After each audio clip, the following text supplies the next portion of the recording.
Hey, good morning everyone, and welcome to another early morning Sunday show. The following program has been pre-recorded for your viewing pleasure. Yes, I'm actually in Florida right now. It's probably 4 a.m. in Florida, which would mean I'm up, looking outside, maybe at the pool, looking for an alligator.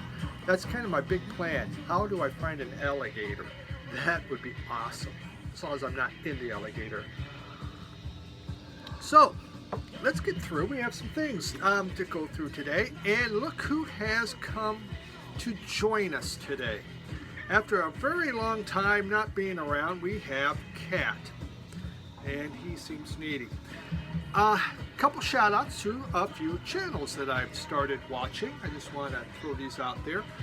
One brand new one, he has 3 videos out there, a total of 8 subs, is Off the Beatin Tracks. Off the Beatin Tracks. He just did one called Psych 2 Lounge, I think. Give him a try. I'll write these down below. Vinyl Pirate. It's another newer one. He does some pretty cool. He's really good with the graphic stuff. It's really, you look at that and go, wow, how the heck do you do that? Well, most people are a lot smarter than I am. And then Vinyl Design, and he has, I think, 101. What I really like on Vinyl Design, that's Jim, is this guy he really knows how to make a beautiful looking video. They're really, really good. I mean, he deals with videos, does that. He did one on the Cocteau Twins just recently. If you're like Cocteau Twins or that kind of music, definitely check out Vinyl Design and take a look at it. He goes through some of his collection and talks about them. Well worth it. So, there we go. I have no new book too because I'm still reading a book. So let's begin with some cool music. This was one. Peter Buck. This is his 3rd album. This one came out in 2015. Of course, Peter Buck from REM, right? But they broke up. You got to do something. You have to feed the family, don't you? And of course, he has a couple houses. He lives down in Arizona now. And this name of this album is War Zone. You know, Peter Buck, he stays busy. He's been with, he's played with Hindu Love Gods. He's played with the Minus 5. Tired Ponies, a group, Filthy Friends, and a few other groups, and all of them have recorded albums while he's been with them. So this guy stays busy, no doubt about it. You know, he always had that beautiful jangly guitar sound when he played. Comes with a little, well, there you go. That's it's better than coming with nothing, isn't it? Yeah. This record is kind of like a high-octane rocker. This really goes. I mean, it is fast. It's fairly furious. He has one song that's called, what's it called? Saturday, Sunday, Monday. I mean, it's just heavy fuzz guitar going on in that thing. The title track, and I will play a sample of this one. I Hate My Life and the Way I Live. There's a psych organ going on. It's just like a garage rocker classic. I was really impressed with this album. He did just an awesome job with it. So, you know, the Peter Buck of REM, that guitar work, it's pretty much out. This thing just rips and tears and goes great. So 2015 Warzone, Peter Buck.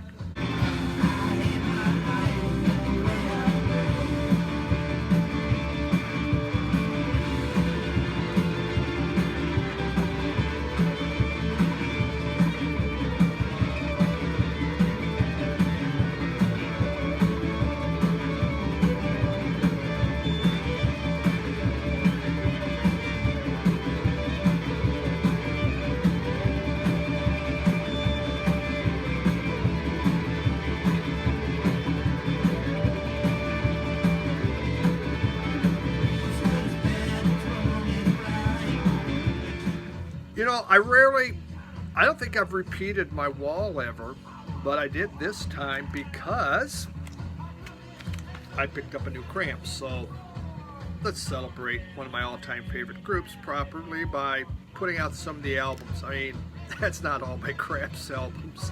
I got a lot of those. But this is a newer one that came out, the Cramps Do the Clam in 1986. Vinyl is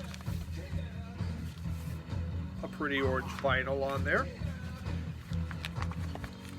And labels from Parachute. Let's look here. A little opening. So obviously a broadcast from 1986. They had put out the album A Date with Elvis. So A Date with Elvis was out, and that is right there. It is there. A Date with Elvis. I actually have two different copies of that thing. I guess they're two different things, pressings or whatever. So it's a live. It's actually a recording from the radio, an FM radio, and it must be in Germany because when they do an interview on the very last discs, and Lux and the interviewers are talking, and it really sounds like it's German to me, and then you can hear Lux talk about it. Recording, you know, it's off the radio.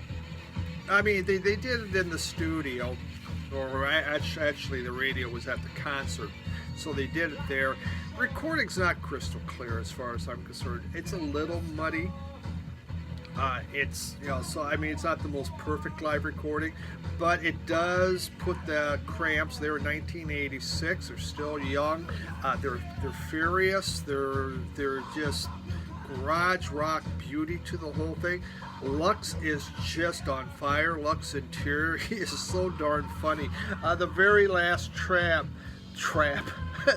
very last song, it's just that song. It's called, he just rails on 80s music, just goes after and just yelling at everyone, you're listening to that crap, and starts swearing away at it. It's funny.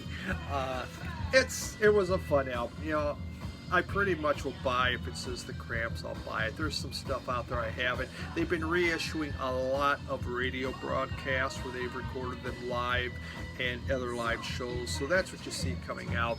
Always fun, kind of a historical. If you're not into live, or if you really want crisp, clear sound, you may not like it, but it's a 2-record set.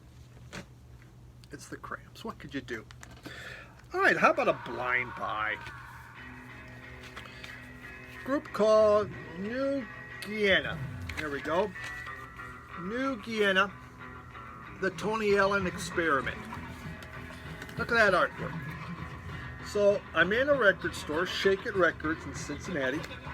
No, dude, you're not going to lick my face and chew. We've already been through this thing. And I see this thing. I'm in the African section. No, man. What is with you? And so in the African section, here's this, and I go, wow, look at that. Doesn't that look cool? Look at all them keyboards. Kind of really neat. So I bought it. Well, Tony Allen, it's called the Tony Allen Experiments. I guess Tony Allen is a percussionist, African percussionist. And they took his music, his drummings, and they put it to a bunch of keyboards, organs, synthesizers. The group New Guinea are two people, two Italians, and they make Italian dance music. What do I know about Italian dance music? Zero. Absolutely nothing about Italian dance music. Didn't know that when I bought the album. I just like the album cover, so I thought, let's go with this thing. It's pretty interesting. I'm going to do, I'll play a selection from this thing. These guys are from Napoli. Am I saying it right? Don't know. I don't speak Italian. There we go. So it's just kind of a lot of keys. It reminds me of Herbie Hancock of the 70s. Maybe a little bit with the Headhunters. Some of his 80s stuff when he began doing more synths and keys. Kind of similar to that. But yet you have this rhythm, this African rhythm going on underneath it. So it was a nice listen. I liked it. I was really thinking it was going to be something else, but I wasn't disappointed. And now I have something from guys who do Italian dance music.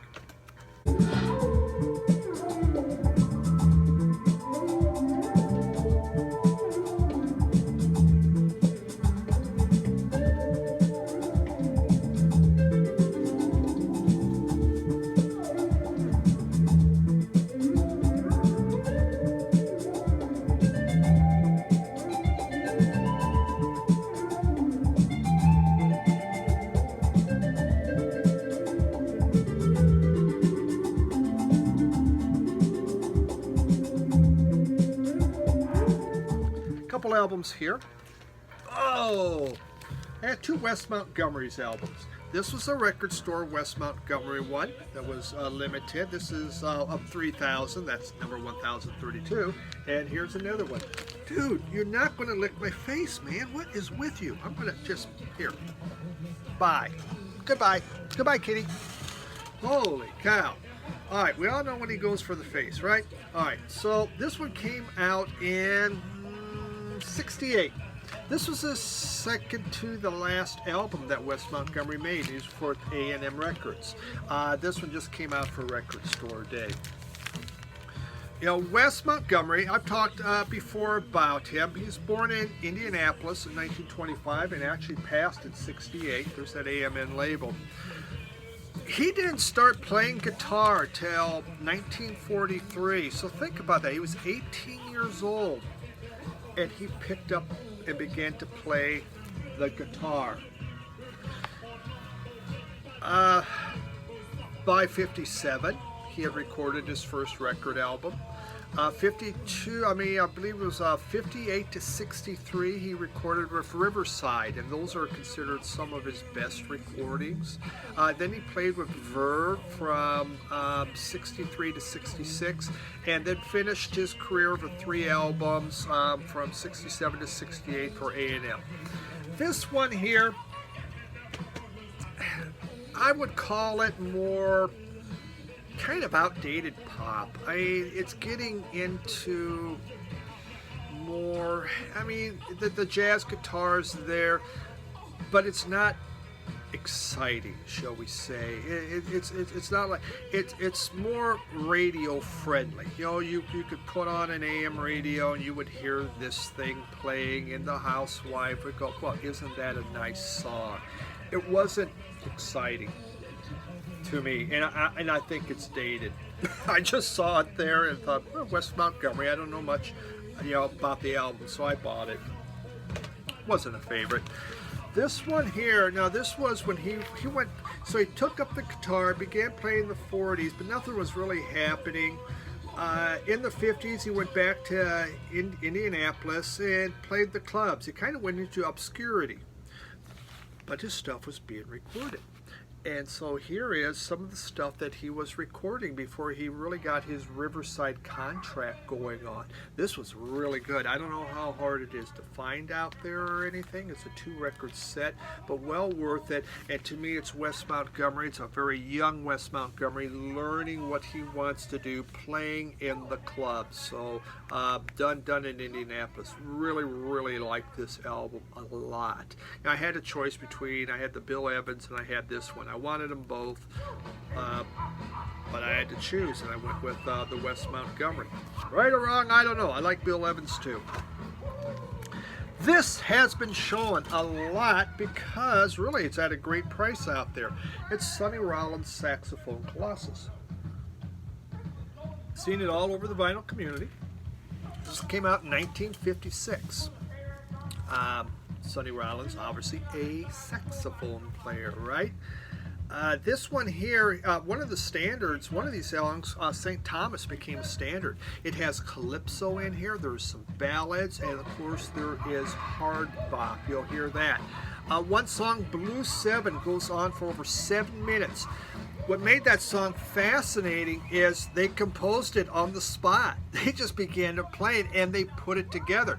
The long playing record was coming out at this time, 56.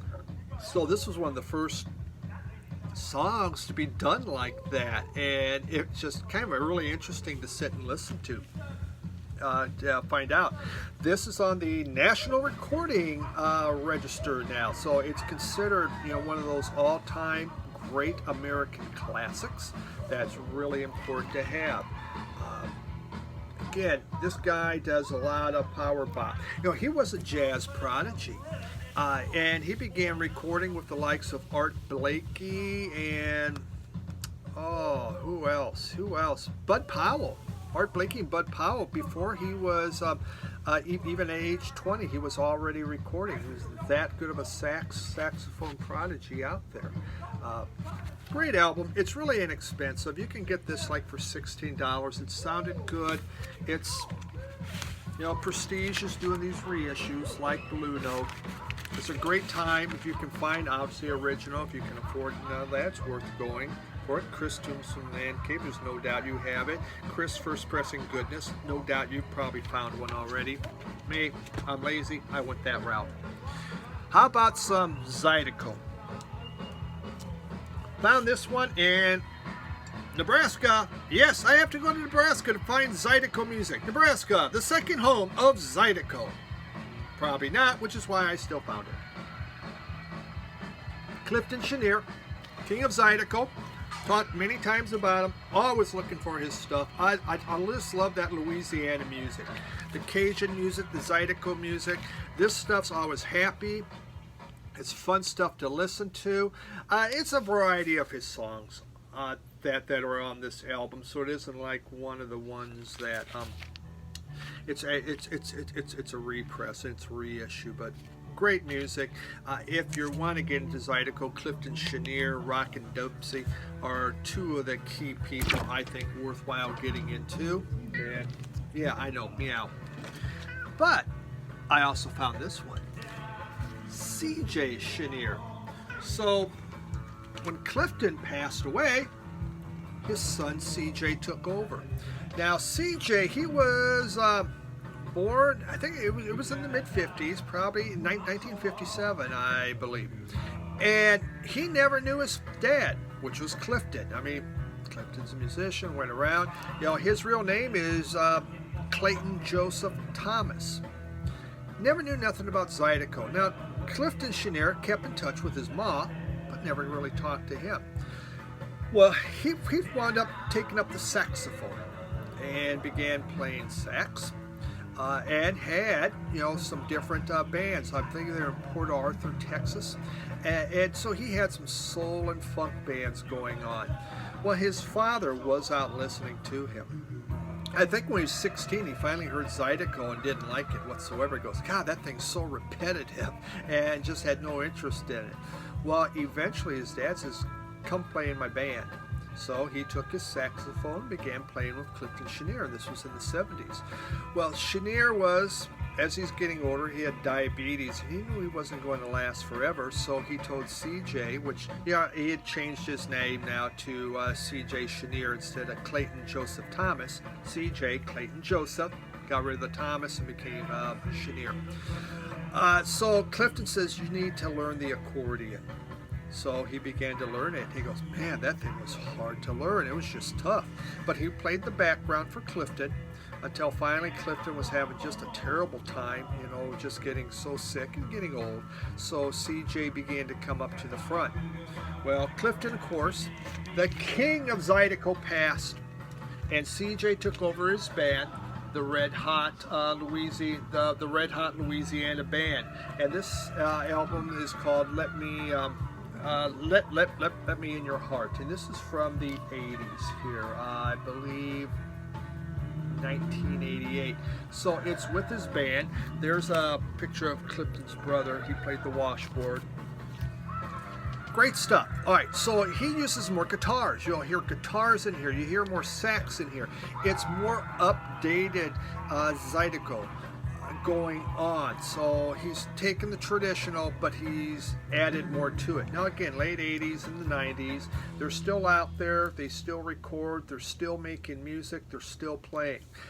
But it is more updated. I'll play a track off of this because it's worth kind of hearing a little bit of the different sound coming out of it. Super happy to find that thing.